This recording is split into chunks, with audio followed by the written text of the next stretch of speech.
What's good, y'all? It's me at Showtime, pretty boy bliss. We back at it with another motherfucking video, y'all. Bang, bang, bang, bang. We got some bangers coming out this week, I promise. I'm gonna need y'all to go check it out. Yep. Let's get into it. Top 10 times judges completely lose control. Let's get into it. Cool, but eventually, after a long and uneventful waiting period became unbearable and disrespectful, Judge Michael Davis lost his cool. Mr. Austin? No. It's about a 2-minute walk from the public defender's office. Where is your colleague? Don't take this judge's and the court's time for granted. A lesson learned the hard way by the public defender here. That's great. This Las Vegas, Nevada court hearing had a twist that nobody saw coming. This visiting rights-related case was supposed to be all about the divorced couple, Shelby Bachman and Jonathan Kidd. But soon enough, it turned into a full-blown argument between the judge and attorney, LaShanti Kramer. And, well, the argument didn't really have anything to do with the case. Judge Pomerantz keeps her patience intact for a long time before she loses it and takes matters firmly in her hands. And that's what judges are for. If I did not, and if I was all the names I would do to her face, and Your Honor knows I would. And I would admit it, but if I didn't bother that. I do have experience with you. And you know that I would admit it if I had done it. And if I was going to do it, I would have done it to her face. If she happened to hear me cussing in the hallway, of course, that's because I cuss all the time. Damn, that's crazy. Without any personal attacks, opinions, or agendas. Imagine Jonathan's plight. He's just standing there and wondering, whose case are we fighting? What happens when things don't go the judge's way? Well, in most cases, the judge maintains the decorum of the court. In some cases, they might get into a physical altercation. Yes, you heard that right. In this court hearing, Judge John Murphy gets into a physical altercation with public defender Andrew Weinstock. Why? The judge wants the defendant to waive his right for a speedy trial, but public defender Andrew Weinstock doesn't want that, and Judge John Murphy wants to stand up to this situation. Literally, he loses it completely, and the court turns into a battleground. This is, you know...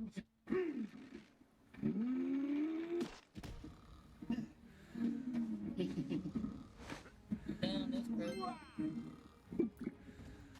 If I had a machine, I would throw it at you. Stop pissing me off. Just sit down. I'll take care of it. I don't need your help. Sit down. I'm the public defender. I have the right to be here. I said sit down. If you want to fight, let's go out back and let's...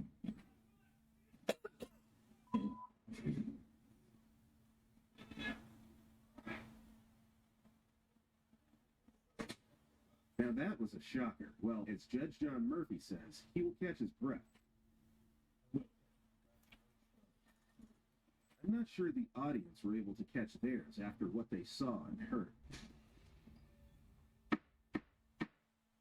Ebony Burks doesn't like her punishment after being charged with domestic violence for assaulting her grandfather and his partner. She's asked to keep all kinds of distance from them. This means that she can't have any contact with them whatsoever. The twist? She lives with her grandfather. I'm telling you, you can't go home. If you live with Mr. McRae, you cannot return to that. Her reaction to the punishment angers the judge, not once, but again and again and again. The result? He sentences her to 30 days in jail for contempt of court. What? How you gonna put me up there with Mama? I just did. Damn, that's crazy. Well, then you're in contempt, young lady, and you've got 30 days. She doesn't want to budge. Get back! Get back! That's another 30 days. That's 6. She goes on, and then the sentencing goes on and on and on. 90 days. 120 days. 180 days. Whoa! Eventually, it stops at 300 days of jail time. Anything else to say, Miss Brooks? That's 300 days.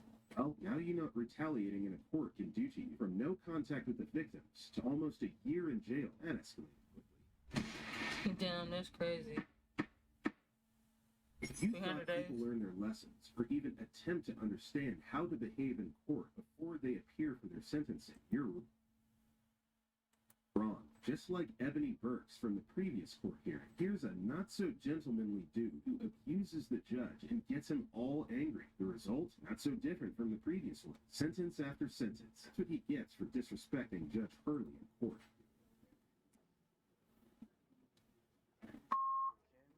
Yeah, no, I'm not kidding you. That's the truth. You're not going anywhere.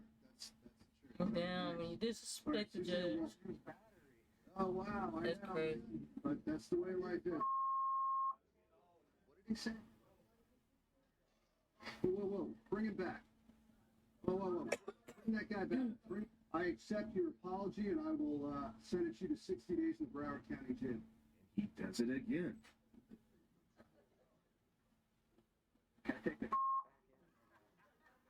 All right, sir, hold it. Come on back. Come on back, sir.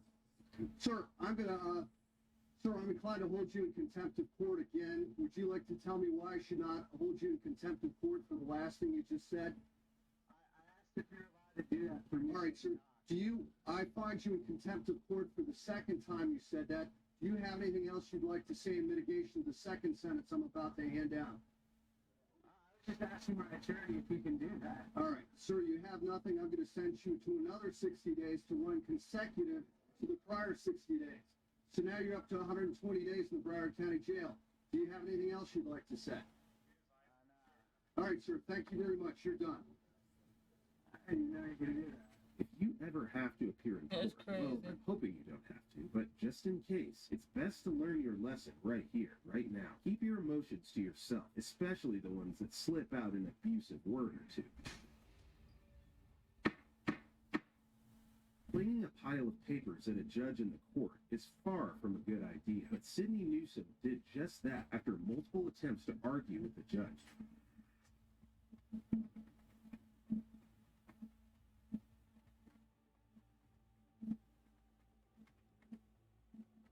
How did it reach this point? Well, despite being directed out of the courtroom several times, he wasn't ready to go. Instead, he wanted to create a scene.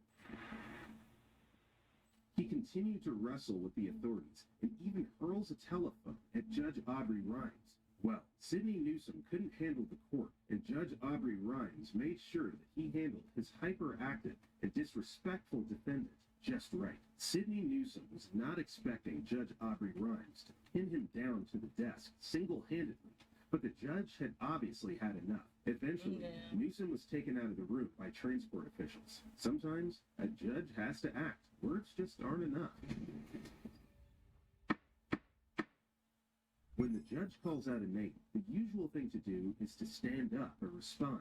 Here, the judge calls out the defendant's name thrice, but he doesn't respond. Henry, Eldon, Is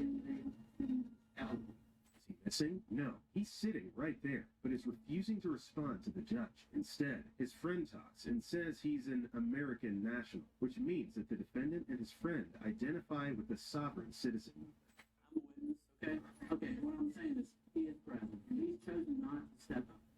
He's asking not for an appointment lawyer. He doesn't need an attorney. You're asking in his defense. I'm not acting. I'm a witness. You're just an American national. Because of the defendant and his friend's behavior, the judge loses control. Eldon stands up, but continues to argue with the court, and the judge was not going to tolerate this. Eventually, he was escorted out of the courtroom. So the answer is I will answer is not guilty. All right.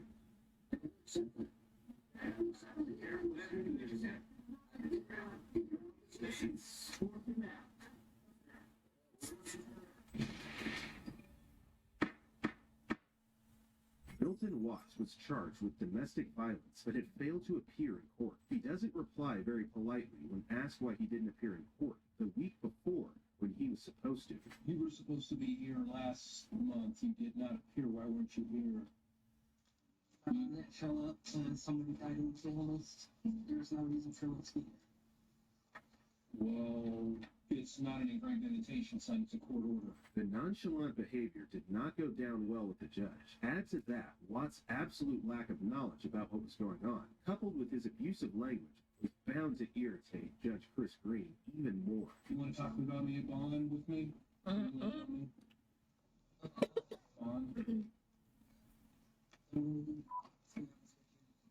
That's going to cost. I'm Goldie. This is my club. I run shit. I'm Goldie, I run Will shit. get you nowhere. Cost you 30 days in the county jail for contempt. You got the cuffs. Hold on, $5,000 cash surety bond, subject to temporary protection order. Here comes another sentence for contempt of court, 30 days, and then some more. The judge. Can I give you a piece of advice? You can either make life easy or you can make life hard. That's 60. You want to go for 90? That's not more. That's 180. That's 306. Now I got to come here. I'm a life. You. Don't stop. How many days should I give me now? You said county? Yeah, I'm at about a year right now. Is it with defendants not shutting the... never mind. I don't want to add to the number of times Watt said that word already. Try counting if you can. If you're good at math, here's how you can solve it. He was eventually sentenced to 90 days in jail after he calmed down. The judge sentenced him to about 4 days for every time he used the F word. His mother and sister couldn't stop him. The increasing sentence couldn't either. Well, we hope the jail time got him to stop, because that F word really effed up his life. Just saying. Here's a classic example of what happens when a prosecutor continues to argue, disrespect, and annoy the judge. Judge Schroeder completely lost it at prosecutor Thomas Binger because he was stretching the court's time with inconsequential and prejudicial evidence that doesn't support the case in question. This was the subject of a motion. I'm well aware of that. And the court left the door open. It's For me, not for you.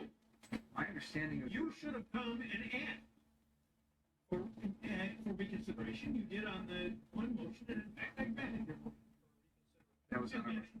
He was presenting no concrete evidence, but was consistently relating the case with the defendant's supposed intentions in the past. He was attacking the defendant's beliefs, too, and it didn't stop at that. The prosecutor even accused the defendant for exercising his right to remain silent and tried to use it against him by implying that he was silent because he was probably guilty. A little bit with a bias toward denial.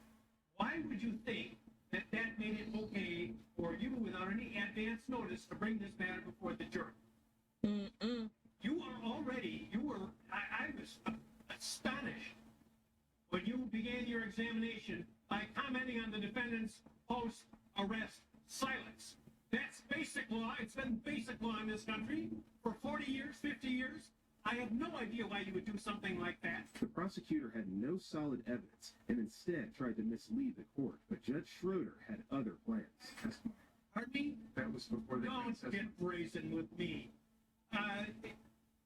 You knew very well.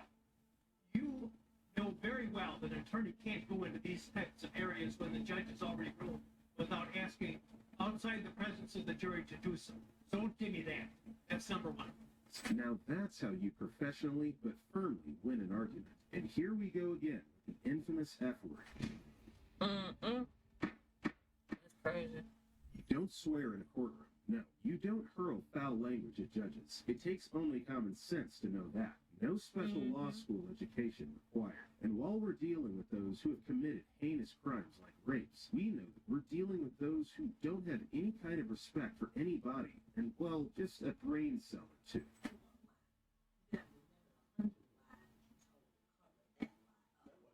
Be quiet and don't talk in my courtroom. Damn, Be quiet. Take it back. they pissed her off. They fucking pissed her off. Right. Judge Fonda Evans was surely not going to tolerate this misconduct in her courtroom. She didn't just lose it, she exploded. What can we say? He asked for it, and he deserved it.